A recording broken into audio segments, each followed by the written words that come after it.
Digital സാങ്കേതിക സർവകലാശാലകളിലെ VC നിയമനത്തിനുള്ള search കമ്മിറ്റിയിലേക്ക് chancellor നിർദ്ദേശിച്ച പേരുകളിൽ ഭൂരിഭാഗവും കേരളത്തിന് പുറത്തുനിന്നുള്ളവരെന്ന് വിവരം. പട്ടിക ഇന്ന് തന്നെ സുപ്രീം കോടതിക്ക് കൈമാറും. അച്യുതൻ വിവരങ്ങൾ നൽകും ഡൽഹിയിൽ നിന്ന്. അച്യുതൻ, എപ്പോഴാണ് ഈ ഹർജി കോടതി പരിഗണിക്കുന്നത്? ഇന്ന് സർക്കാരിനോടും ചാൻസലറോടും സെർച്ച് കമ്മിറ്റിയിലേക്കുള്ള അംഗങ്ങളുടെ ലിസ്റ്റ് നൽകണമെന്ന് കോടതി നേരത്തെ ആവശ്യപ്പെട്ടിരുന്നല്ലോ. വിജയകുമാർ, ഇന്ന് ഉച്ചയ്ക്ക് ശേഷമായിരിക്കും ഈ ഹർജി ജസ്റ്റിസ് പർദിവാലയുടെ ബെഞ്ച് പരിഗണിക്കുക. 71ാമത്തെ ഇനമായിട്ടാണ് ലിസ്റ്റ് ചെയ്തിരിക്കുന്നത്. എന്തായാലും ഇന്ന് ഇത് പരിഗണിക്കുമ്പോൾ സ്വാഭാവികമായും സെർച്ച് കമ്മിറ്റി രൂപീകരണം ഒരു പക്ഷേ ഉണ്ടായേക്കും.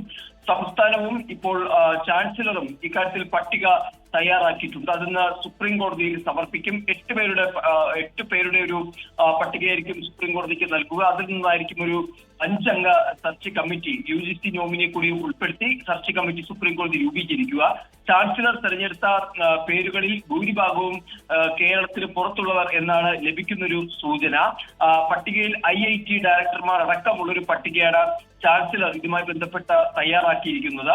10 പേരുടെ പട്ടിക സംസ്ഥാനം ഇതിനോടകം തന്നെ അറ്റോർണി ജനറലിന് കൈമാറിയിട്ടുമുണ്ട്. എന്തായാലും നേരത്തെ സുപ്രീം കോടതി പറഞ്ഞത് ഈ 2 പട്ടികയിലും പൊതുവായി ഉള്ളവർ ഉണ്ടെങ്കിൽ അത് കൂടുതൽ സുഗമമാവും ഈ ഒരു പ്രക്രിയയ്ക്ക് എന്നുള്ളതാണ്. എന്തായാലും ഇന്ന് ഈ ലിസ്റ്റ് പരിഗണിച്ചുകൊണ്ടായിരിക്കും, ഈ പട്ടികകൾ പരിഗണിച്ചുകൊണ്ടായിരിക്കും ഒരു സെർച്ച് കമ്മിറ്റി ഈ വിഷയത്തിൽ ഒരു പരിഹാരത്തിനായി സുപ്രീം കോടതി രൂപീകരിക്കുക. വിജയകുമാർ, ഇന്ന് തന്നെ കോടതിയുടെ പരിഗണനയിലേക്ക് സംസ്ഥാന സർക്കാരിന്റെയും ചാൻസലറുടെയും ഈ സെർച്ച് കമ്മിറ്റിയിലേക്കുള്ള പട്ടിക വരുന്നുണ്ട്. കോടതി അതിൽ നിന്നൊരു തീരുമാനമെടുക്കും. അച്യുതനാണ് വിവരങ്ങൾ നൽകിയത് ഡൽഹിയിൽ നിന്ന്.